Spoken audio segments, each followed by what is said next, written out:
Hello ਬੱਚੋ। ਤੇ next ਆਪਾਂ ਕਰਦੇ ਹਾਂ ਫਿਜ਼ੀਕਲ ਪ੍ਰੋਪਰਟੀਜ਼ ਆਫ ਈਥਰਸ।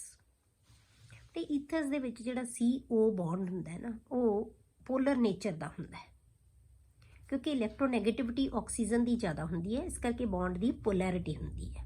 ਇਸ ਕਰਕੇ ਈਥਰਸ ਦੇ ਵਿੱਚ ਬੇਟੇ ਨੈਟ ਡਾਈਪੋਲ ਮੂਵਮੈਂਟ ਹੁੰਦੀ ਹੈ। ਠੀਕ ਹੈ। ਜੇ ਆਪਾਂ ਬੇਟੇ ਬੋਇਲਿੰਗ ਪੁਆਇੰਟਸ ਦੀ ਗੱਲ ਕਰੀਏ ਤਾਂ ਅਲਕੋਹਲਸ ਦੇ ਕੰਪੈਰੇਟਿਵਲੀ ਬੇਟੇ ਈਥਰਸ ਦੇ ਬੋਇਲਿੰਗ ਪੁਆਇੰਟ ਬਹੁਤ ਘੱਟ ਹੁੰਦੇ ਹੈ।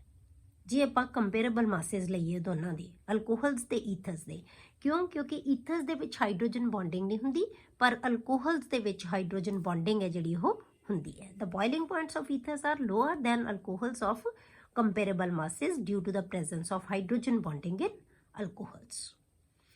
ਹੁਣ ਜੇ ਆਪਾਂ ਸੋਲੂਬਿਲਿਟੀ ਦੀ ਗੱਲ ਕਰੀਏ ਬੇਟੇ, ਤਾਂ ਸੋਲੂਬਿਲਿਟੀ ਹੈ ਜਿਹੜੀ ਉਹ ਅਲਕੋਹਲਸ ਦੇ ਨਾਲ ਮਿਲਦੀ ਹੈ ਈਥਰਸ ਦੀ। ਜਿਵੇਂ ਅਲਕੋਹਲਸ ਜਿਹੜੇ ਲੋਅਰ ਅਲਕੋਹਲਸ ਹੈ ਬੇਟੇ ਉਹ ਵਾਟਰ ਦੇ ਵਿੱਚ ਸੋਲੂਬਲ ਹੁੰਦੇ ਆ, ਇਸੇ ਤਰ੍ਹਾਂ ਈਥਰਸ ਵੀ ਮਿਸਿਬਲ ਹੁੰਦੇ ਆ, ਸੋਲੂਬਲ ਹੁੰਦੇ ਆ। ਤਾਂ miscibility of ethers with water resembles these of those of alcohols of the same molecular mass। ਕਿਉਂ ਬੇਟੇ? ਕਿਉਂਕਿ ਦੋਨੋਂ ਹੀ ਅਲਕੋਹਲਸ ਵੀ ਈਥਰਸ ਵੀ ਵਾਟਰ ਦੇ ਮੋਲੀਕਿਊਲ ਦੇ ਨਾਲ ਹਾਈਡਰੋਜਨ ਬੌਂਡਿੰਗ ਬਣਾ ਲੈਂਦੇ ਆ। ਠੀਕ ਹੈ। Because like alcohols oxygen of ether can also form hydrogen bonds with water. ਆਪਾਂ ਈਥਰ ਲੈ ਲਿਆ, ਇਹ ਵਾਟਰ ਦੀ ਹਾਈਡਰੋਜਨ ਤੇ ਆਕਸੀਜਨ ਈਥਰ ਦੀ ਦੋਨੋਂ ਆਪਸ ਦੇ ਵਿੱਚ ਮਿਲ ਕੇ ਕੀ ਹੈ ਬੇਟੇ ਹਾਈਡਰੋਜਨ ਬੌਂਡ ਬਣਾ ਲੈਂਦੇ ਆ। ਇਸੇ ਤਰ੍ਹਾਂ ਬੇਟੇ ਅਲਕੋਹਲਸ ਦੇ ਵਿੱਚ ਵਾਟਰ ਦੇ ਨਾਲ ਹਾਈਡਰੋਜਨ ਬੌਂਡ ਬਣ ਜਾਂਦਾ ਹੈ, ਇਸੇ ਕਰਕੇ ਅਲਕੋਹਲਸ ਸੋਲੂਬਲ ਹੁੰਦੇ ਆ, ਇਸੇ ਕਰਕੇ ਜਿਹੜੇ ਈਥਰਸ ਹੈ ਉਹ ਪਾਣੀ ਦੇ ਵਿੱਚ ਸੋਲੂਬਲ ਹੁੰਦੇ, ਜਿਹੜੇ ਲੋਅਰ ਈਥਰਸ ਹੈਗੇ ਆ। ਠੀਕ ਹੈ। ਉਸ ਤੋਂ ਬਾਅਦ ਬੇਟੇ ਆਪਾਂ ਕਰਦੇ ਹਾਂ ਕੈਮੀਕਲ ਪ੍ਰੋਪਰਟੀਜ਼ ਆਫ ਈਥਰਸ। ਈਥਰਸ ਦੀਆਂ ਕੈਮੀਕਲ ਪ੍ਰੋਪਰਟੀਜ਼ ਆਪਾਂ ਲੈਂਦੇ ਹਾਂ। ਹੁਣ ਜਿਹੜੀ CO ਬੌਂਡ ਹੈ, ਕਿਉਂਕਿ ਦੋਨੋਂ ਪਾਸੇ ਹੀ C ਦੇ ਨਾਲ ਬੌਂਡ ਬਣਿਆ ਹੋਇਆ, ਇਹੀ ਬੌਂਡ ਕਲੀਵੇਜ ਹੋਏਗੀ, ਇਸੇ ਬੌਂਡ ਦੇ ਵਿੱਚ ਕਲੀਵੇਜ ਹੋਏਗੀ। ਤਾਂ ਕਲੀਵੇਜ ਆਫ CO ਬੌਂਡ ਇਨ ਈਥਰਸ। ਤੇ ਜਿੰਨੇ ਵੀ ਆਪਾਂ ਫੰਕਸ਼ਨਲ ਗਰੁੱਪ ਲੈਂਦੇ ਆ ਨਾ, ਸਾਰੇ ਫੰਕਸ਼ਨਲ ਗਰੁੱਪ ਦੇ ਕੰਪੈਰੇਟਿਵਲੀ ਈਥਰਸ ਹੈ ਜਿਹੜੇ ਉਹ ਲੀਸਟ ਰਿਐਕਟਿਵ ਹੁੰਦੇ ਆ, ਸਭ ਤੋਂ ਘੱਟ ਰਿਐਕਟਿਵ ਹੁੰਦੇ ਆ। ਪਰ ਫਿਰ ਵੀ ਡਰਾਸਟਿਕ ਕੰਡੀਸ਼ਨਸ ਦੇ ਵਿੱਚ ਬੇਟੇ CO ਬੌਂਡ ਹੈ ਜਿਹੜਾ ਉਹਦੇ ਵਿੱਚ ਕਲੀਵੇਜ ਹੋ ਜਾਂਦੀ ਹੈ। The ethers are least reactive of the functional groups. The cleavage of CO bond takes place under drastic conditions with the excess of hydrogen halides, मतलब हाइड्रोजन एसिड्स जिन्होंने ਆਪਾਂ ਕਹਿ ਦਿੰਦੇ ਹਾਂ ਹੈਲੋਜਨ एसिड्स। ਠੀਕ ਹੈ, ਹੈਲੋਜਨ एसिड्स। ਤਾਂ ਆਪਾਂ ਈਥਰ ਲੈ ਲਿਆ ਬੇਟੇ ਪਲੱਸ HX, ਇਹ ਕੀ ਬਣਾ ਲੇਗਾ, ਇੱਕ RO ਬੌਂਡ ਟੁੱਟ ਜਾਏਗਾ, RO ਦੇ ਨਾਲ ਬੇਟੇ H ਲੱਗ ਜਾਏਗਾ ਤੇ R ਦੇ ਨਾਲ X ਲੱਗ ਜਾਏਗਾ, ਤਾਂ ਕੀ ਬਣ ਜਾਏਗਾ ਅਲਕੋਹਲ ਐਂਡ RX। ਕਲੀਅਰ। ਉਸ ਤੋਂ ਬਾਅਦ ਬੇਟੇ ਅਲਕੋਹਲ ਹੈ ਜਿਹੜਾ ਫਰਦਰ ਮੋਲੀਕਿਊਲ ਹੈ ਜਿਹੜਾ HX ਦੇ, ਜੇ ਅਸੀਂ ਜਿਹੜਾ ਐਸਿਡ ਹੈ ਐਕਸੈਸ ਦੇ ਵਿੱਚ ਲੈ ਲਈਏ ਤਾਂ ਜਿਹੜਾ ਅਲਕੋਹਲ ਬਣਿਆ ਬੇਟੇ ਨਾਲ ਦੀ ਨਾਲ ਇਹ ਵੀ ਇਹਦੇ ਨਾਲ ਕੰਬਾਈਨ ਹੋ ਜਾਂਦਾ, ਵਾਟਰ ਮੋਲੀਕਿਊਲ ਰਿਪਲੇਸ ਕਰ ਦਿੰਦਾ ਤੇ RX ਬਣਾ ਲੇਗਾ, ਅਲਕਾਈਲ ਹੈਲਾਈਡਸ ਬਣ ਜਾਂਦੇ ਆ। क्लियर हो गया। Alkyl aryl ethers are cleaved at the alkyl oxygen bond. ਹੁਣ ਜੇ ਆਪਾਂ ਅਲਕਾਈਲ ਐਰਾਈਲ ਲੈ ਲਈਏ, ਇੱਕ ਪਾਸੇ R ਹੋਵੇ ਇੱਕ ਪਾਸੇ AR ਹੋਵੇ, ਬੈਂਜ਼ੀਨ ਰਿੰਗ ਹੋਵੇ, ਤਾਂ ਜਿਹੜਾ ਬੌਂਡ ਟੁੱਟੇਗਾ ਬੇਟੇ ਆਕਸੀਜਨ ਤੇ ਜਿਹੜਾ ਬੌਂਡ ਟੁੱਟਣਾ ਹੈ R ਦਾ, ਕਿਉਂਕਿ ਦੋਨੋਂ ਪਾਸੇ ਇੱਕ ਪਾਸੇ R ਹੈ ਇੱਕ ਪਾਸੇ AR ਹੈ, ਤਾਂ ਇੱਥੋਂ ਜਿਹੜਾ ਬੌਂਡ ਬ੍ਰੇਕ ਹੁੰਦਾ ਨਾ ਬੇਟੇ O ਤੇ R ਦਾ ਬੌਂਡ ਬ੍ਰੇਕ ਹੁੰਦਾ ਹੈ, ਕਿਉਂਕਿ O ਤੇ R ਦਾ ਬੌਂਡ ਜਿਹੜਾ ਵੀਕ ਹੁੰਦਾ as compare to O to AR, ਕਿਉਂਕਿ ਇਹਦੇ ਵਿੱਚ ਰੈਜ਼ੋਨੈਂਸ ਕਰਕੇ ਬੇਟੇ ਡਬਲ ਬੌਂਡ ਕਰੈਕਟਰ ਆ ਜਾਂਦਾ ਹੈ। ਤਾਂ ਇਹ ਇੱਥੋਂ ਬੌਂਡ ਟੁੱਟੇਗਾ ਜੇ ਅਸੀਂ ਐਰਾਈਲ ਐਲਕਾਈਲ ਜਾਂ ਐਲਕਾਈਲ ਐਰਾਈਲ ਈਥਰਸ ਲੈਂਦੇ ਹਾਂ। Alkyl aryl ethers are cleaved at the alkyl oxygen bond due to more stable aryl oxygen bond. ਇਹ ਬੌਂਡ ਹੈ ਬੇਟੇ ਕੀ ਹੈ ਜ਼ਿਆਦਾ ਸਟੇਬਲ ਹੋਏਗਾ। Phenol and alkyl halides are formed, ਤਾਂ ਇਹਦੇ ਨਾਲ H ਲੱਗ ਜਾਏਗਾ, ਇਹਦੇ ਨਾਲ ਕੀ ਲੱਗ ਜਾਏਗਾ X ਲੱਗ ਜਾਏਗਾ, ਤਾਂ ਕੀ ਆ ਗਿਆ ਬਣਨੀ ਉਹੀ ਹੈ, ਪ੍ਰੋਡਕਟ ਉਹੀ ਹੋਏਗੀ। ਠੀਕ ਹੈ। ਉਸ ਤੋਂ ਬਾਅਦ ਜਿਹੜਾ ਬੇਟੇ ਈਥਰਸ ਵਿਦ 2 ਡਿਫਰੈਂਟ ਅਲਕਾਈਲ ਗਰੁੱਪਸ, ਜੇ ਹੁਣ ਅਲੱਗ-ਅਲੱਗ ਗਰੁੱਪ ਲੱਗੇ ਹੋਏ ਹੋਣ ਇਹਨਾਂ ਦੇ ਨਾਲ ਕਲੀਵਡ ਇਨ ਦਾ ਸੇਮ ਮੈਨਰ, ਇਸੇ ਤਰ੍ਹਾਂ ਫਿਰ ਉਹਨਾਂ ਦੇ ਜਿਹੜਾ ਬੌਂਡ ਸਟਰੋਂਗ ਹੋਏਗਾ ਉਹ ਟੁੱਟ ਜਾਏਗਾ, ਜਿਹੜਾ ਨਹੀਂ ਘੱਟ ਸਟਰੋਂਗ ਹੋਏਗਾ ਉਹ ਬ੍ਰੇਕ ਹੋ ਜਾਏਗਾ। ਠੀਕ ਹੈ। CH3O CH2 CH3, ਮਤਲਬ ਇੱਕ ਪਾਸੇ ਇੱਕ ਕਾਰਬਨ ਹੈ ਇੱਕ ਪਾਸੇ 2 ਕਾਰਬਨ ਹੈ, HI ਦੇ ਨਾਲ। ਇਹ ਬੇਟੇ ਜਿੰਨੇ ਵੀ ਹੈ ਕਿਉਂਕਿ ਆਪਾਂ ਕਹਿੰਦੇ ਹਾਂ ਕਿ ਜ਼ਿਆਦਾ ਸਟਰੋਂਗ ਜਿਹੜੇ ਹੈਗੇ ਹੈ ਰਿਐਕਟਿਵ ਨਹੀਂ ਹੁੰਦੇ, ਪਰ HI ਜਿੰਨੇ ਵੀ ਹੈਲੋਜਨ ਐਸਿਡਸ ਲੈਂਦੇ ਹਾਂ ਨਾ ਅਸੀਂ, ਉਹ ਸਾਰਿਆਂ ਦੇ ਵਿੱਚੋਂ ਇਹ HI ਦੇ ਨਾਲ ਰਿਐਕਟ ਕਰਦੇ ਆ। ਕਿਉਂ ਕਰਦੇ ਆ?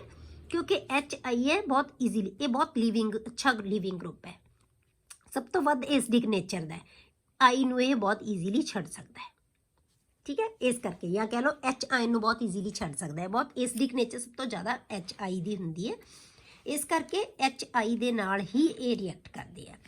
ਤਾਂ ਬੌਂਡ ਕਿੱਥੋਂ ਬ੍ਰੇਕ ਹੋਇਆ ਬੇਟੇ? CH3O ਤੋਂ, ਇੱਥੋਂ ਬੌਂਡ ਬ੍ਰੇਕ ਹੋਏਗਾ। ਕਲੀਅਰ? ਇਸ ਤੋਂ ਬੌਂਡ ਬ੍ਰੇਕ ਹੋ ਜਾਏਗਾ, ਇੱਥੋਂ ਬੌਂਡ ਬ੍ਰੇਕ ਨਹੀਂ ਹੋਏਗਾ, ਕਿਉਂਕਿ ਇਹ ਇਲੈਕਟ੍ਰੋਨ ਦੀ ਡੈਂਸਿਟੀ ਇਹਨੂੰ ਦੇ ਦਿੰਦੇ ਆ। ਇਹਦੇ ਵੱਲੋਂ ਨਾਲੋਂ ਜ਼ਿਆਦਾ ਇਲੈਕਟ੍ਰੋਨ ਅਟਰੈਕਟ ਇਹ ਨਹੀਂ ਕਰੇਗੀ ਆਕਸੀਜਨ, ਤਾਂ ਬੌਂਡ ਇੱਥੋਂ ਬ੍ਰੇਕ ਹੋਏਗਾ।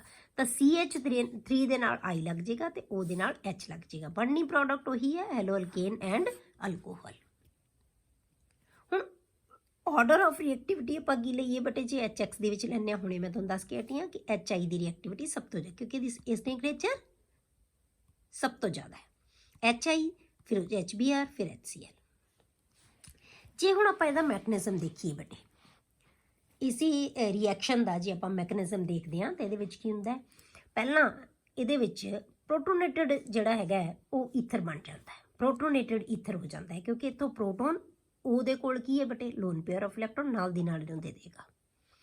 ਤਾਂ ਇਹ ਕਿਉਂਕਿ ਜਿੰਨਾ ਐਸਿਡਿਕ ਨੇਚਰ ਜ਼ਿਆਦਾ ਹੋਏਗੀ ਉਨੀ ਈਜ਼ੀ ਇਹ ਪ੍ਰੋਟੋਨ ਇਹਨੂੰ ਦੇਗਾ। ਤਾਂ ਇਹ ਆਪਣੇ ਕੋਲੇ ਕੀ ਆ ਗਿਆ ਬੇਟੇ? ਪ੍ਰੋਟੋਨੇਟਡ ਈਥਰ ਪਲੱਸ I ਨੈਗੇਟਿਵ ਬਚ ਗਿਆ। ਹੁਣ I ਨੈਗੇਟਿਵ ਇਹਦੇ ਤੇ ਅਟੈਕ ਕਰੇਗਾ। ਕਿਹਦੇ ਤੇ ਕਰੇਗਾ ਬੇਟੇ? ਕਿਉਂਕਿ ਉਹਦੇ ਉੱਤੇ ਪੋਜ਼ਿਟਿਵ ਨਹੀਂ ਰਹਿ ਸਕਦਾ, ਇਹਨੇ ਅਟਰੈਕਟ ਕਰਨਾ ਇਲੈਕਟ੍ਰੋਨ ਦਾ ਪੇਅਰ। ਕਿੱਧਰੋਂ ਅਟਰੈਕਟ ਕਰੇਗਾ ਬੇਟੇ? ਇਸ ਪਾਸਿਓਂ, ਦੋਨੋਂ ਪਾਸਿਓਂ। ਇਹ ਕੀ ਹੈ? ਬੌਂਡ ਟੁੱਟਣ ਲੱਗ ਜਾਏਗਾ ਬੇਟੇ। ਆ ਵੀ ਬੌਂਡ ਟੁੱਟੇਗਾ, ਇਹ ਵੀ ਬੌਂਡ ਟੁੱਟਣ ਦੀ ਕੋਸ਼ਿਸ਼ ਕਰੇਗਾ, ਠੀਕ ਹੈ। ਦੋਨੋਂ ਬੌਂਡ ਹੈ ਜਿਹੜੇ ਉਹ ਹੋ ਸਕਦੇ ਆ, ਪਰ ਹੁਣ ਇਹ ਕਿੱਧਰੋਂ ਅਟੈਕ ਕਰ ਰਿਹਾ? ਇਸ ਪਾਸਿਓਂ ਇਹਦੇ ਨਾਲ। ਇਹ ਇਹਦੇ ਨਾਲ ਅਟੈਚ ਹੋ ਜਾਏਗਾ, ਇੱਥੋਂ ਬੌਂਡ ਹੈ ਜਿਹੜਾ ਉਹ ਬ੍ਰੇਕ ਹੋ ਜਾਏਗਾ। ਬੌਂਡ ਦੋਨੋਂ ਪਾਸਿਓਂ ਟੁੱਟ ਸਕਦਾ ਹੈ, ਪਰ ਇਹ ਕਿਉਂਕਿ ਇਲੈਕਟ੍ਰੋਨ ਪੁਸ਼ ਕਰ ਸਕਦੇ ਜ਼ਿਆਦਾ, ਇਹ ਇਲੈਕਟ੍ਰੋਨ ਘੱਟ ਪੁਸ਼ ਕਰਦੇ, ਇਹ ਇੱਥੋਂ ਬੌਂਡ ਬ੍ਰੇਕ ਹੋ ਜਾਏਗਾ। ਤਾਂ CH3I ਐਂਡ CH3CH2OH, ਇੱਥੋਂ ਇਹਦੇ ਨਾਲ OH ਜਿਹੜਾ ਰਹਿ ਗਿਆ, ਕਿਉਂਕਿ ਇਲੈਕਟ੍ਰੋਨ ਦਾ ਪੇਅਰ ਹੈ ਜਿਹੜਾ ਉਹ ਇਹ ਲੈ ਜਾਏਗਾ, I ਨੈਗੇਟਿਵ ਇਹਦੇ ਨਾਲ ਅਟੈਚ ਹੋ ਜਾਏਗਾ, ਤਾਂ ਇਹ OH ਬਣ ਜਾਏ, ਇਹ ਅਲਕੋਹਲ ਬਣ ਗਿਆ, ਠੀਕ ਹੈ। ਪਹਿਲਾਂ ਪ੍ਰੋਟੋਨੇਟਡ ਈਥਰ ਬਣ ਗਿਆ। ਪ੍ਰੋਟੋਨੇਟਡ ਈਥਰ ਦੇ ਉੱਤੇ ਫਿਰ ਕੀ ਹੈ ਬੇਟੇ? ਨਿਊਕਲੀਓਫਾਈਲ ਅਟੈਕ ਕਰ ਦੇਗਾ, I ਨੈਗੇਟਿਵ, ਠੀਕ ਹੈ। ਇਹਨੇ I ਨੈਗੇਟਿਵ ਨੇ ਅਟੈਕ ਕਰਨਾ ਜਦੋਂ, ਤਾਂ ਕੀ ਹੈ? ਹੈਲੋ ਅਲਕੇਨ ਬਣ ਗਈ, ਇੱਕ ਅਲਕੋਹਲ ਬਣ ਜਾਏਗਾ। ਪਰ ਜੇ ਸਾਡੇ ਕੋਲੇ ਬੇਟੇ I ਐਕਸੈਸ ਦੇ ਵਿੱਚ ਹੋਵੇ, ਠੀਕ ਹੈ, ਸੌਰੀ HI ਐਕਸੈਸ ਦੇ ਵਿੱਚ ਹੋਵੇ, ਹੁਣ ਆਪਾਂ ਪਹਿਲਾਂ ਵੀ ਕਿਹਾ ਸੀ ਕਿ ਜਦੋਂ ਐਕਸੈਸ ਤੇ ਹੁੰਦਾ ਅਲਕੋਹਲ ਦਾ ਨਾਲ ਦੀ ਨਾਲ ਜਿਹੜੇ ਹੈਗੇ ਐਸਿਡ ਦੇ ਨਾਲ ਦੁਬਾਰਾ ਰਿਐਕਟ ਕਰਕੇ ਫਿਰ ਪ੍ਰੋਡਕਟ ਬਣਾ ਦਿੰਦਾ। ਫਿਰ ਕੀ ਕਰੇਗਾ? HI ਜੇ ਜ਼ਿਆਦਾ ਹੋਏ ਫਿਰ ਕੀ ਹੈ? ਉਹ ਅਲਕੋਹਲ ਦੇ ਉੱਤੇ ਵੀ, ਇਹਨੂੰ ਪ੍ਰੋਟੋਨ ਤਾਂ ਇਹਦੇ ਕੋਲ ਹੈਗਾ ਹੀ ਹੈਗਾ, ਫਿਰ ਪ੍ਰੋਟੋਨੇਟਡ ਅਲਕੋਹਲ ਬਣ ਜਾਏਗਾ। ਹੁਣ ਪ੍ਰੋਟੋਨੇਟਡ ਈਥਰ ਦੀ ਬਜਾਏ ਪ੍ਰੋਟੋਨੇਟਡ ਅਲਕੋਹਲ ਬਣ ਗਿਆ। ਜਦੋਂ ਅਲਕੋਹਲ ਬਣ ਗਿਆ, I plus negative, I negative ਬਚ ਗਿਆ। ਹੁਣ ਇੱਥੋਂ ਕੀ ਹੋਏਗਾ ਬੇਟੇ? ਇਹ ਇਲੈਕਟ੍ਰੋਨ ਦਾ ਪੇਅਰ ਲੈ ਕੇ ਵਾਟਰ ਮੋਲੀਕਿਊਲ ਬਾਹਰ ਨਿਕਲ ਜਾਏਗਾ, ਇਹਦੇ ਕੋਲ ਪੋਜ਼ਿਟਿਵ ਚਾਰਜ ਆ ਜਾਏਗਾ। ਪੋਜ਼ਿਟਿਵ ਦੇ ਉੱਤੇ I ਨੈਗੇਟਿਵ ਨਾਲ ਦੀ ਨਾਲ ਅਟੈਕ ਕਰ ਦੇਗਾ, ਫਿਰ ਇਹ ਆਇਓਡਾਈਡ ਬਣ ਜਾਏਗਾ ਤੇ ਵਾਟਰ ਮੋਲੀਕਿਊਲਸ ਨਿਕਲ ਗਏ ਕਿ ਅਲਕੋਹਲ ਦੇ ਮੋਲੀਕਿਊਲ ਦੁਬਾਰਾ ਫਿਰ ਹੈਲੋ ਅਲਕੇਨ ਬਣਾ ਲੈਂਦਾ। ਤੇ ਇਸ ਮੈਥਡ ਦੇ ਨਾਲ ਹੈਲੋ ਅਲਕੇਨਸ ਦੀ ਪ੍ਰੈਪਰੇਸ਼ਨ ਹੁੰਦੀ ਹੈ। ਈਥਰਸ ਤੋਂ ਅਸੀਂ ਪ੍ਰਪੇਅਰ ਕਰ ਸਕਦੇ ਹਾਂ, ਮਤਲਬ ਈਥਰਸ ਦਾ ਇਹ ਕੈਮੀਕਲ ਰਿਐਕਸ਼ਨ ਹੈ। ਹੁਣ ਜੇ ਅਲੱਗ-ਅਲੱਗ ਗਰੁੱਪ ਹੋਣ, when one of the alkyl group is in ether is tertiary, ਜੇ ਇੱਕ ਗਰੁੱਪ ਬੇਟੇ ਟਰਸ਼ਰੀ ਹੋਵੇ, ਮਤਲਬ ਇਹਦੇ ਨਾਲ ਹੋਰ ਕਾਰਬਨ ਬ੍ਰਾਂਚਿਸ ਲੱਗੀਆਂ ਹੋਈਆਂ ਹੋਣ, ਟਰਸ਼ਰੀ ਹੋਵੇ, the halide formed is tertiary halide। ਫਿਰ ਬੇਟੇ ਜਿਹੜਾ ਹੈਲਾਈਡ ਬਣੇਗਾ ਨਾ, ਜਿਹਦੇ ਨਾਲ ਹੈਲੋਜਨ ਜਾਏਗੀ, ਉਹ ਜਿਸ ਪਾਸੇ ਟਰਸ਼ਰੀ ਗਰੁੱਪ ਲੱਗਿਆ ਹੋਇਆ ਹੋਏਗਾ, ਜੇ ਈਥਰ ਦੇ ਜਿਸ ਪਾਸੇ ਟਰਸ਼ਰੀ ਅਲਕਾਈਲ ਗਰੁੱਪ ਲੱਗਿਆ ਹੋਏਗਾ, ਉਹਦੇ ਨਾਲ ਜਿਹੜਾ ਆਇਓਡਾਈਡ ਗਰੁੱਪ ਜਾਏਗਾ, ਉਹਦੇ ਨਾਲ ਹੈਲਾਈਡ ਜਾਏਗਾ। ਆਇਓਡਾਈਡ ਹੈ ਚਾਹੇ ਬ੍ਰੋਮਾਈਡ ਹੈ, ਉਹਦੇ ਨਾਲ ਹੈਲਾਈਡ ਜਾਏਗਾ, ਟਰਸ਼ਰੀ ਹੈਲਾਈਡ ਬਣੇਗਾ ਸਾਡੇ ਕੋਲ, because reaction follows SN1 mechanism. Reaction ਹੈ ਜਿਹੜਾ ਉਹ SN1 ਮੈਕੈਨਿਜ਼ਮ ਹੁੰਦਾ ਉਹਦੇ 'ਚ। ਕਿਉਂ? ਕਿਉਂਕਿ H ਪੋਜ਼ਿਟਿਵ, ਕਿਉਂਕਿ ਟਰਸ਼ਰੀ ਦੇ ਵਿੱਚ SN2 ਮੈਕੈਨਿਜ਼ਮ ਨਹੀਂ ਹੁੰਦਾ। ਇੱਕ ਸਟੈਪ ਦੇ ਵਿੱਚ ਰਿਐਕਸ਼ਨ ਆਪਾਂ ਪੜ੍ਹੇ ਹੋਏ ਆ ਨਾ ਬੇਟੇ ਕਿ ਟਰਸ਼ਰੀ ਦੇ ਵਿੱਚ ਜਿਹੜਾ ਹੈਗਾ SN2 ਮੈਕੈਨਿਜ਼ਮ ਨਹੀਂ ਹੋ ਸਕਦਾ, ਉਹ ਇੱਕ ਸਟੈਪ ਦੇ ਵਿੱਚ ਟਰਸ਼ਰੀ ਵਾਲਾ ਨਹੀਂ ਹੁੰਦਾ। ਟਰਸ਼ਰੀ ਵਾਲਾ ਕਿਹਦੇ 'ਚ ਹੋਏਗਾ ਬੇਟੇ? 2 ਸਟੈਪਸ ਦੇ ਵਿੱਚ। ਤਾਂ ਜਦੋਂ 2 ਸਟੈਪਸ ਹੋਣਾ ਰਿਐਕਸ਼ਨ ਤਾਂ ਫਿਰ ਕਾਰਬੋਕੈਟਾਇਨ ਬਣੇਗਾ, ਤੇ ਕਾਰਬੋਕੈਟਾਇਨ ਕਿਹੜਾ ਬਣਦਾ ਬੇਟੇ? ਜਿਹੜਾ ਜ਼ਿਆਦਾ ਸਟੇਬਲ ਹੁੰਦਾ ਹੈ। ਤਾਂ ਇਹਨਾਂ ਦੇ ਵਿੱਚੋਂ ਇੱਕ ਵੀ ਗਰੁੱਪ ਜਿਹੜਾ ਟਰਸ਼ਰੀ ਹੋਏਗਾ ਤਾਂ ਫਿਰ ਹੈਲਾਈਡ ਬਣੇਗਾ, ਉਹ ਟਰਸ਼ਰੀ ਬਣੇਗਾ। ਠੀਕ ਹੈ, ਨੈਗੇਟਿਵ ਨੇ ਉਹਦੇ ਉੱਤੇ ਅਟੈਕ ਕਰਨਾ ਹੈ ਐਂਡ ਕ੍ਰੀਏਟਸ ਮੋਰ ਸਟੇਬਲ ਕਾਰਬੋਕੈਟਾਇਨ। ਹੁਣ ਆਪਾਂ ਦੇਖੀਏ ਕਿ ਕਾਰਬੋਕੈਟਾਇਨ ਕਿਵੇਂ ਬਣਿਆ। ਆਪਾਂ ਪ੍ਰੋਟੋਨੇਟਡ ਈਥਰ ਲਿਆ, ਠੀਕ ਹੈ, ਪਹਿਲਾਂ ਹੀ ਜਿਵੇਂ ਆਪਾਂ ਪਹਿਲਾਂ ਅਟੈਕ ਕੀਤਾ, H ਆਇਨ ਨੇ ਅਟੈਕ ਕੀਤਾ ਤਾਂ I ਨੈਗੇਟਿਵ ਸਾਡੇ ਕੋਲੇ ਬਚ ਗਿਆ, ਉਹੀ ਚੀਜ਼ ਅਸੀਂ ਲਵਾਂਗੇ। ਹੁਣ ਇਹਦੇ ਤੋਂ ਕੀ ਹੋਏਗਾ ਬੇਟੇ? ਹੁਣ ਇਹਨੇ ਇਲੈਕਟ੍ਰੋਨ ਦਾ ਪੇਅਰ ਲੈ ਕੇ, ਕਿਉਂਕਿ ਆਕਸੀਜਨ ਤੇ ਪੋਜ਼ਿਟਿਵ ਚਾਰਜ ਨਹੀਂ ਹੋ ਸਕਦਾ, ਇਹਨੇ ਇਲੈਕਟ੍ਰੋਨ ਦਾ ਪੇਅਰ ਲੈ ਕੇ ਅਲਕੋਹਲ ਦੀ ਫਾਰਮ ਦੇ ਵਿੱਚ ਬਾਹਰ ਨਿਕਲ ਜਾਣਾ ਤੇ ਇੱਥੇ ਪੋਜ਼ਿਟਿਵ ਚਾਰਜ ਆ ਜਾਏਗਾ, SN1 ਮੈਕੈਨਿਜ਼ਮ ਹੋਏਗਾ। ਇਹ ਕਾਰਬੋਕੈਟਾਇਨ ਬਣ ਗਿਆ। ਹੁਣ ਕਾਰਬੋਕੈਟਾਇਨ ਦੇ ਉੱਤੇ ਬੇਟੇ ਕੀ ਹੈ? ਦੂਜੇ ਸਟੈਪ ਦੇ ਵਿੱਚ I ਨੈਗੇਟਿਵ ਇਹਦੇ ਤੇ ਅਟੈਕ ਕਰ ਦੇਗਾ। ਠੀਕ ਹੈ, ਦੂਜੇ ਸਟੈਪ ਦੇ ਵਿੱਚ ਕੀ ਹੈ? ਇਹਨੇ ਅਟੈਕ ਕਰ ਦੇਣਾ। ਜਦੋਂ ਇਹਦੇ ਤੇ ਅਟੈਕ ਕਰ ਦੇਗਾ ਤਾਂ ਕੀ ਹੈ? ਟਰਸ਼ਰੀ ਹੈਲਾਈਡ ਬਣੇਗਾ। ਤੇ ਧਿਆਨ ਰੱਖਣਾ ਹੈ, ਕਿਉਂਕਿ ਜਦੋਂ ਕੋਈ ਵੀ ਗਰੁੱਪ ਟਰਸ਼ਰੀ ਹੋਏਗਾ ਈਥਰ ਦੇ ਦੁਆਲੇ, ਇੱਕ ਗਰੁੱਪ ਟਰਸ਼ਰੀ ਹੋਵੇ ਤਾਂ ਹਮੇਸ਼ਾ ਜਿਹੜਾ ਹੈਲਾਈਡ ਬਣਨਾ ਉਹ ਟਰਸ਼ਰੀ ਬਣੇਗਾ। ਇਹ ਯਾਦ ਰੱਖ ਲਓ ਬੇਟੇ ਕਿ ਕੈਟਾਇਨ ਜਿਹੜਾ ਬਣੇਗਾ ਨਾ, ਕਿਉਂਕਿ ਉਹਦੇ ਉੱਤੇ ਹੀ I ਨੈਗੇਟਿਵ ਨੇ ਅਟੈਕ ਕਰਨਾ, ਤੇ ਇਹ ਕੈਟਾਇਨ ਜਿਹੜਾ ਬਣੇਗਾ ਉਹ ਕਿਹੜਾ ਹੋਣਾ ਚਾਹੀਦਾ? ਸਟੇਬਲ ਕੈਟਾਇਨ ਹੋਣਾ ਚਾਹੀਦਾ। ਕਲੀਅਰ? ਅਗਲਾ ਹੈ ਬੇਟੇ ਇਲੈਕਟ੍ਰੋਫਿਲਿਕ ਸਬਸਟੀਟਿਊਸ਼ਨ ਰਿਐਕਸ਼ਨ। ਹੁਣ ਪਹਿਲੇ ਤਾਂ ਇਹਦੇ ਰਿਐਕਸ਼ਨ ਕਿਹਦੇ ਨਾਲ ਕੀਤਾ? ਹੈਲੋਜਨ ਐਸਿਡਸ ਦੇ ਨਾਲ। ਹੁਣ ਆਪਾਂ ਕਰਦੇ ਹਾਂ ਇਲੈਕਟ੍ਰੋਫਿਲਿਕ ਸਬਸਟੀਟਿਊਸ਼ਨ ਰਿਐਕਸ਼ਨ। ਇਹ ਸੇਮ ਰਿਐਕਸ਼ਨ ਹੈ ਬੇਟੇ ਬਿਲਕੁਲ ਜਿਵੇਂ ਆਪਾਂ ਅਲਕੋਹਲਸ ਦੇ ਵਿੱਚ ਕੀਤੇ ਸੀ, ਜਿਵੇਂ ਆਪਾਂ ਬੈਂਜ਼ੀਨ ਦੇ ਵਿੱਚ ਕੀਤੇ ਸੀ। ਇਹਦਾ ਰਿਐਕਸ਼ਨ ਬਿਲਕੁਲ ਅਲਕੋਹਲ ਵਰਗੇ ਹੋਣਗੇ ਬੇਟੇ। ਜਿਹੜੇ ਇਲੈਕਟ੍ਰੋਫਿਲਿਕ ਸਬਸਟੀਟਿਊਸ਼ਨ ਰਿਐਕਸ਼ਨ ਬੈਂਜ਼ੀਨ ਰਿੰਗ ਦੇ ਵਿੱਚ ਹੁੰਦੇ ਆ ਨਾ, ਜਿਵੇਂ ਆਪਾਂ ਨਾਈਟ੍ਰੇਸ਼ਨ ਕਰਦੇ ਹਾਂ, ਹੈਲੋਜੀਨੇਸ਼ਨ ਕਰਦੇ ਹਾਂ, ਫਰੀਡਲ ਕਰਾਫਟ ਰਿਐਕਸ਼ਨ ਕਰਦੇ ਹਾਂ, ਇਹ ਸਾਰੇ ਰਿਐਕਸ਼ਨ ਬੇਟੇ ਬੈਂਜ਼ੀਨ ਰਿੰਗ ਦੇ ਉੱਤੇ ਕੀਤੇ ਸੀ।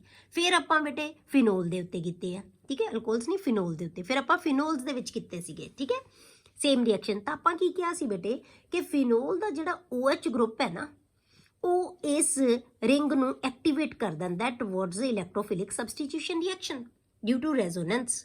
ਸੇਮ ਇੱਕ ਇਫੈਕਟ ਬੇਟੇ OR ਗਰੁੱਪ ਦਾ ਹੈ। ਜਿਵੇਂ OH ਗਰੁੱਪ ਇਸ ਰਿੰਗ ਨੂੰ ਐਕਟੀਵੇਟ ਕਰਦਾ ਨਾ, ਤਾਂ ਇਸੇ ਤਰ੍ਹਾਂ OR ਵੀ ਐਕਟੀਵੇਟ ਕਰ ਦਿੰਦਾ ਡਿਊ ਟੂ ਰੈਜ਼ੋਨੈਂਸ। ਜਿਵੇਂ ਆਪਾਂ ਰੈਜ਼ੋਨੈਂਸ ਬੇਟੇ ਅਲਕੋਹਲਸ ਦੇ ਵਿੱਚ ਫਿਨੋਲ ਦੇ ਵਿੱਚ ਦਿਖਾਈ ਸੀ, ਸੇਮ ਰੈਜ਼ੋਨੈਂਸ ਈਥਰਸ ਦੇ ਵਿੱਚ ਆ ਜਾਏਗੀ, ਅਲਕਾਈਲ ਐਰਾਈਲ ਈਥਰ ਦੇ ਵਿੱਚ। ਠੀਕ ਹੈ, ਤਾਂ ਇਹ ਕੀ ਆ ਗਿਆ? ਇਲੈਕਟ੍ਰੋਨ ਦਾ ਪੇਅਰ ਇੱਧਰ ਸ਼ਿਫਟ ਹੋ ਗਿਆ, ਇਹ ਪੇਅਰ ਪਾਈ ਪੇਅਰ ਇੱਥੇ ਆ ਜਾਏਗਾ ਕਾਰਬਨ ਤੇ, ਇੱਥੇ ਨੈਗੇਟਿਵ ਚਾਰਜ ਆ ਗਿਆ ਤਾਂ ਰੈਜ਼ੋਨੈਂਸ ਇੱਥੋਂ ਨੈਗੇਟਿਵ ਜਾਏਗਾ, ਇੱਥੇ ਨੈਗੇਟਿਵ, ਇੱਥੋਂ ਡਬਲ ਬੌਂਡ ਬਣ ਜਾਏਗਾ, ਇੱਥੇ ਨੈਗੇਟਿਵ ਆ ਜਾਏਗਾ। ਠੀਕ ਹੈ, ਇਹ ਚੇਂਜ ਹੁੰਦੇ ਰਹਿਣਗੇ ਬਿਲਕੁਲ ਜੋ ਆਪਾਂ ਫਿਨੋਲ ਦੇ ਵਿੱਚ ਰੈਜ਼ੋਨੈਂਸ ਦਿਖਾਈ ਸੀ, ਸੇਮ ਰੈਜ਼ੋਨੈਂਸ ਹੈ। ਹੁਣ ਦੇਖੀਏ ਜੇ ਆਪਾਂ ਬੇਟੇ 3 ਸਟਰਕਚਰ ਸਾਡੇ ਕੋਲੇ ਇਹੋ ਜਿਹੇ ਆ ਗਏ ਜਿਹਦੇ ਵਿੱਚ ਬੈਂਜ਼ੀਨ ਰਿੰਗ ਦੇ ਉੱਤੇ ਨੈਗੇਟਿਵ ਚਾਰਜ ਹੈ, ਤਾਂ ਇਲੈਕਟ੍ਰੋਫਾਈਲ ਆਰਥੋ ਤੇ ਪੈਰਾ ਪੋਜੀਸ਼ਨ ਦੇ ਉੱਤੇ ਜਿਨ੍ਹਾਂ ਦੇ ਉੱਤੇ ਨੈਗੇਟਿਵ ਚਾਰਜ ਹੈ, ਉਹਨਾਂ ਦੇ ਉੱਤੇ ਬਹੁਤ ਆਸਾਨੀ ਨਾਲ ਨੈਗੇਟਿਵ ਜਿਹੜਾ ਹੈਗਾ ਅਟੈਕ ਕਰ ਸਕਦਾ ਹੈ। ਇਸ ਕਰਕੇ ਇਲੈਕਟ੍ਰੋਫਿਲਿਕ ਸਬਸਟੀਟਿਊਸ਼ਨ ਰਿਐਕਸ਼ਨ ਨੂੰ OR ਗਰੁੱਪ ਹੈ ਜਿਹੜਾ ਉਹ ਐਕਟੀਵੇਟ ਕਰ ਦਿੰਦਾ ਹੈ, ਇਹ ਰਿੰਗ ਨੂੰ ਐਕਟੀਵੇਟ ਕਰ ਦਿੰਦਾ ਹੈ ਟੁਵਰਡਸ ਇਲੈਕਟ੍ਰੋਫਿਲਿਕ ਸਬਸਟੀਟਿਊਸ਼ਨ ਰਿਐਕਸ਼ਨਸ। ਠੀਕ ਹੈ, ਹੁਣ ਆਪਾਂ ਹੈਲੋਜੀਨੇਸ਼ਨ ਕਰਦੇ ਹਾਂ ਬੇਟੇ। ਹੈਲੋਜੀਨੇਸ਼ਨ ਦੇ ਵਿੱਚ ਕੀ ਹੈ? ਜੇ ਆਪਾਂ OCH3 ਗਰੁੱਪ ਲਾਤਾ, ਜਿਹਨੂੰ ਆਪਾਂ ਐਨੀਸੋਲ ਕਹਿ ਦਿੰਦੇ ਹਾਂ, ਤਾਂ Br2 ਦੇ ਨਾਲ ਹੀ ਇਹ ਰਿਐਕਟ ਕਰ ਲੇਗਾ। ਤਾਂ Br2 ਦੀ ਪ੍ਰੈਜ਼ੈਂਸ ਦੇ ਵਿੱਚ ਇੱਥੇ ਸਾਨੂੰ ਬੇਟੇ ਜਿਵੇਂ ਸਾਨੂੰ ਫਿਨੋਲ ਦੇ ਵਿੱਚ ਲੋੜ ਨਹੀਂ ਨਾ ਸੀ ਹੈਲੋਜਨ ਕੈਰੀਅਰ ਦੀ, ਇਹ ਵੀ ਬਿਨਾਂ ਹੈਲੋਜਨ ਕੈਰੀਅਰ ਤੋਂ ਵੀ ਕਰ ਲੈਂਦਾ। ਇਥੇਨੋਇਕ ਐਸਿਡ ਦੀ ਪ੍ਰੈਜ਼ੈਂਸ ਦੇ ਵਿੱਚ ਤਾਂ ਇਹ ਕੀ ਬਣ ਜਾਏਗਾ? Br ਆਰਥੋ ਤੇ ਆ ਜਾਏਗਾ ਤੇ ਪੈਰਾ ਦੇ ਉੱਤੇ ਆ ਜਾਏਗਾ। ਪੈਰਾ ਜਿਹੜੀ ਪੋਜੀਸ਼ਨ ਹੈ ਉਹ ਕੀ ਹੋਏਗਾ? ਮੇਜਰ ਹੋਏਗਾ। ਇਹ ਆਰਥੋ ਬ੍ਰੋਮੋ ਐਨੀਸੋਲ ਬਣ ਗਿਆ, ਇਹ ਪੈਰਾ ਬ੍ਰੋਮੋ ਐਨੀਸੋਲ ਹੋ ਜਾਏਗਾ। ਕਲੀਅਰ? ਅੱਗੇ ਆਪਾਂ ਬੇਟੇ ਫਰੀਡਲ ਕਰਾਫਟ ਰਿਐਕਸ਼ਨ ਕਰਦੇ ਹਾਂ। ਫਰੀਡਲ ਕਰਾਫਟ ਰਿਐਕਸ਼ਨ ਦੋਨੋਂ ਕਰਾਂਗੇ ਇਹਦੇ ਵਿੱਚ, ਜਿਹੜੀ ਇਹਦੀ ਅਲਕਾਈਲੇਸ਼ਨ ਵੀ ਤੇ ਇਹਦੀ ਅਸਾਈਲੇਸ਼ਨ ਵੀ। ਅਲਕਾਈਲੇਸ਼ਨ ਦੇ ਵਿੱਚ ਆਪਾਂ CH3Cl ਗਰੁੱਪ ਲਵਾਂਗੇ, ਆਰਥੋ ਤੇ ਪੈਰਾ ਪੋਜੀਸ਼ਨ ਦੇ ਉੱਤੇ CH3 ਗਰੁੱਪ ਲੱਗ ਜਾਏਗਾ। ਠੀਕ ਹੈ, ਜਦੋਂ ਆਪਾਂ ਬੇਟੇ ਅਸਾਈਲ ਗਰੁੱਪ ਲਵਾਂਗੇ ਤਾਂ ਫਿਰ Cl ਤੇ H ਇੱਥੋਂ ਨਿਕਲ ਜਾਏਗਾ, ਇੱਥੇ ਵੀ H ਇੱਥੋਂ ਗਿਆ, Cl ਇੱਥੋਂ ਗਿਆ, ਜਾਂ H ਇੱਥੋਂ ਗਿਆ ਤੇ Cl ਇੱਥੋਂ ਗਿਆ। ਕਲੀਅਰ? ਇਸੇ ਤਰ੍ਹਾਂ Cl ਤੇ COCH3 ਗਰੁੱਪ ਅਟੈਚ ਹੋ ਜਾਏਗਾ, ਇਹਨੂੰ ਅਸੀਂ ਅਸਾਈਲੇਸ਼ਨ ਕਹਿ ਦਿੰਦੇ ਹਾਂ। ਅਸਾਈਲ ਗਰੁੱਪ ਇਹਦੇ 'ਚ ਆਰਥੋ ਤੇ ਪੈਰਾ ਪੋਜੀਸ਼ਨ ਦੇ ਉੱਤੇ ਆ ਜਾਏਗਾ। ਠੀਕ ਹੈ, ਇਸ ਰਿਐਕਸ਼ਨ ਨੂੰ ਅਸੀਂ ਕੀ ਕਹਿੰਦੇ ਹਾਂ ਬੇਟੇ? ਫਰੀਡਲ ਕਰਾਫਟ। ਇਹ ਅਲਕਾਈਲੇਸ਼ਨ ਹੈ, ਇਹ ਅਸਾਈਲੇਸ਼ਨ ਹੈ। in the presence of anhydrous AlCl3. Clear? ਉਸ ਤੋਂ ਬਾਅਦ ਬੇਟੇ ਆਪਾਂ ਦੇਖਦੇ ਹਾਂ ਨਾਈਟ੍ਰੇਸ਼ਨ। ਨਾਈਟ੍ਰੇਸ਼ਨ ਹੈ ਜਿਹੜੀ ਬੇਟੇ ਕੀ ਹੈ, ਉਹ ਸੇਮ ਆਏਗਾ, nitric acid in the presence of sulphuric acid. ਤਾਂ ਫਿਰ NO2 ਗਰੁੱਪ ਹੈ ਜਿਹੜਾ ਉਹ ਇਲੈਕਟ੍ਰੋਫਾਈਲ ਹੈ, ਕਿੱਥੇ ਆ ਜਾਏਗਾ, ortho and para position. Clear ਹੋ ਗਿਆ ਬੇਟੇ? ਇਹ ਸੀ ਬੇਟੇ ਕੈਮੀਕਲ ਰਿਐਕਸ਼ਨਸ ਆਫ ਈਥਰਸ। ਇਹ ਬੇਟੇ ਆਪਣਾ ਅਲਕੋਹਲਸ, ਫਿਨੋਲਸ ਐਂਡ ਈਥਰ ਚੈਪਟਰ ਹੈ ਜਿਹੜਾ ਬੇਟੇ ਇਸ ਟੌਪਿਕ ਦੇ ਨਾਲ ਕੰਪਲੀਟ ਹੋ ਗਿਆ।